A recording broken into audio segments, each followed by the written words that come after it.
A reasonable white man in my position would have been afraid. What if that really becomes a self-defense? See, that's not a small issue. That's a massive issue, and that is the door that this liberal court in D.C. has opened. Because if courts allow race to make fear more reasonable in one context, lawyers like me who pay attention to these cases, right, and put them in our little, put another arrow in our quiver, are going to try to use race to make fear more reasonable in that context. Fear and lived experiences. Somebody type lived experiences. And once that happens, black people better be careful, okay? Because the same legal theory that may help a black defendant in a police seizure escape a crime that he clearly was guilty of, a stolen gun, somebody type Dante with the stolen gun, could be twisted and used against a black victim in a self-defense case or police shooting. What would a reasonable white police officer from the suburbs who's only seen TikTok videos of black people beating each other up, how would he feel? What about a reasonable ICE agent who's down on the on the border and he sees a guy with a hood on and he thinks it's the cartel, huh? And see, that's why this issue can't be treated emotionally. It has to be treated legally. The law has always tried to keep the reasonable person standard objective, and that distinction matters because everybody has fears. Everybody has perceptions, everybody has experiences, but not every fear is reasonable and deserves legal protection. For instance, if you just sitting down and somebody is standing around you, you can't say, I feared being jumped. That's not a reasonable expectation that people can get with. Okay, but if you throw, I was a black boy who was 100-something pounds, you understand what I'm saying? Slippery slope. In other words, not every stereotype gets to become reasonable. If the reasonable person standard becomes too customized, then it stops being objective. It becomes personal. It becomes racial. It becomes political. It becomes cultural. And once that happens, the court stops asking, what would a reasonable person do? And start asking, what would a reasonable person from this racial identity with those lived experiences do? And that may sound progressive in one case, but it become very dangerous in the next. Because look, law doesn't stay in the lane where you first put it. Lawyers test boundaries. Prosecutors test boundaries. Defense attorneys test boundaries. So what we're going to do is I'm going to talk about some real issues, not emotional issues, not social media version. We're going to learn some stuff. And it's going to be boring as hell. I promise you, I hope I bore you all to death. But it's going to be funny. And you're going to learn a lot, okay? Now, again, once this door is open, we need to understand exactly who may walk through it. Now, let me show you how this can be exploited, how courtrooms work, and this is how a rule created for one purpose can turn around and be used for something else. Shout out to Yardley. Thank you so much. All right. Imagine this scenario. White man is sitting in his pickup truck outside a convenience store at night. A black man walks across the parking lot. Black man is unarmed. He isn't threatening anybody. He isn't attacking anybody. Maybe he's wearing a hoodie. Maybe he's walking quickly because it's raining. Maybe he glances toward the truck because somebody is staring at him. Okay. Maybe he walks too close to the truck because the path to the store, maybe some homeless man done peed in the middle of the goddamn, excuse my language, peed in the middle of the parking lot, so he don't want to step in it. All right. But the white man has a pistol in his vehicle. He has a concealed carry license. He pulls out his pistol and he shoots the unarmed black man. Now the black man is dead. And here comes the legal argument. He later said he was afraid. He says that he thought a black man was reaching for something.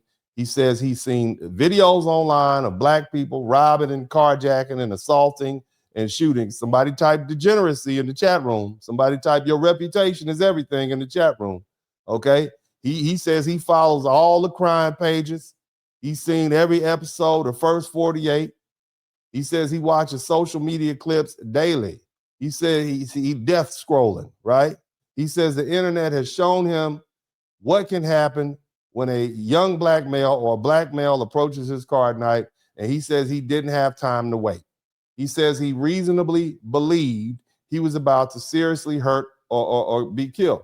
The defense lawyer stands up and says, ladies and gentlemen, the law doesn't require my client to be right. We know that's true.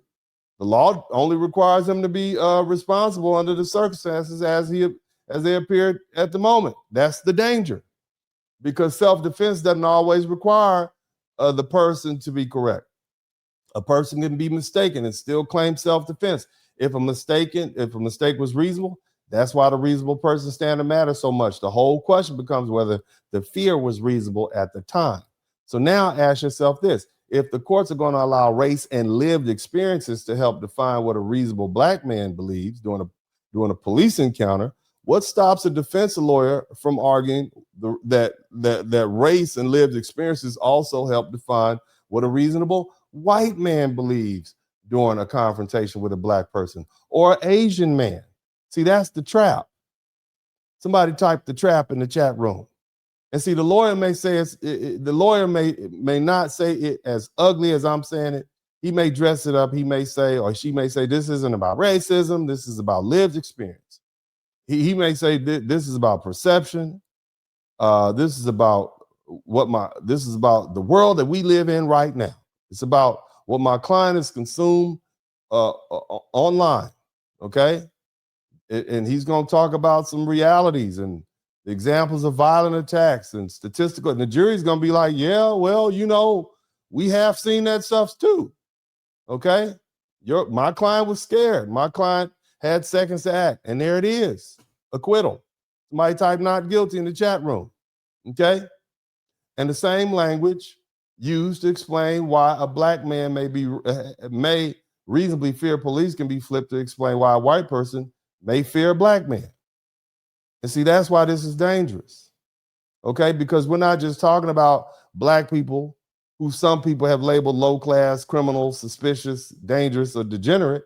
We're talking about black people, black doctors, black lawyers, black college students, black fathers, black delivery men, black women. Okay, because y'all dangerous too, ladies. They are considering y'all dangerous too. Black teenagers walking home, black woman sitting in the car, minding her business.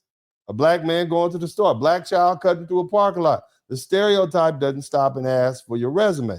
And see, when the public image of black people is constantly tied to crime, danger, aggression, robbery, carjacking, violence, and fear, then that image follows us.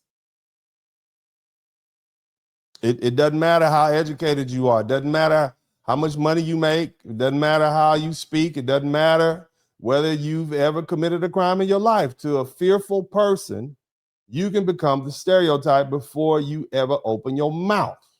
And if the law starts allowing identity-based fear, okay, if it started lived experience-based fear to shape what's reasonable, then the stereotype can walk into court.